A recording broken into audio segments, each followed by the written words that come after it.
I'm going to share one more fairy tale with you. This is from a collection of fairy tales that have been retold by Hans Christian Andersen. So the Brothers Grimm were two people that brought some fairy tales out of Europe and put them into print, and so the storytelling tradition continued. And Hans Christian Andersen also did that with some European fairy tales and folk tales.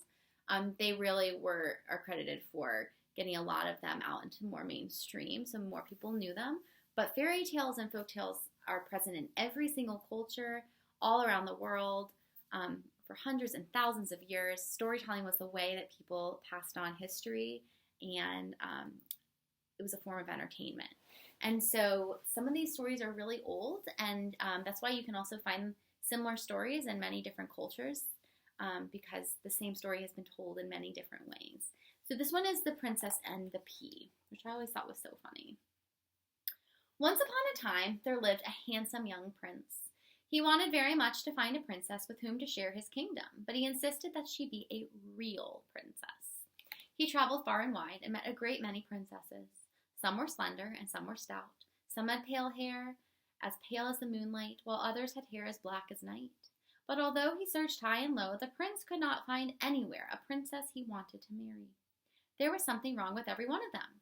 Not one was a real princess. And so the prince went home to his palace. He was very sad, for he had so wanted to find a real princess. One night there was a terrible storm. The wind howled, thunder and lightning crashed, and the rain poured down in great sheets. Suddenly there came a knocking at the palace door. The old king himself went out to answer it. Standing outside was the princess. She did not look her best, for she was completely soaked. Water streamed from her long golden hair, and her dress was a terrible sight. Nevertheless, she insisted that she was a real princess and begged for shelter for the night. The old queen looked the visitor up and down. "I'll soon find out if she's a real princess," she said to herself, and she welcomed the girl inside. The queen went upstairs to the bedroom. She quickly pulled all the bedclothes from the bed and placed a single pea in the center of the mattress. Then she ordered her servants to fetch 20 feather mattresses and pile them on top of the pea. 20 feather beds were piled on top of the mattress. And right at the very top where the princess was to sleep. The next morning the queen asked, "Did you sleep well?" "Oh, no," replied the princess. "It was terrible. I can't imagine what was in the bed, but it was terribly hard and lumpy.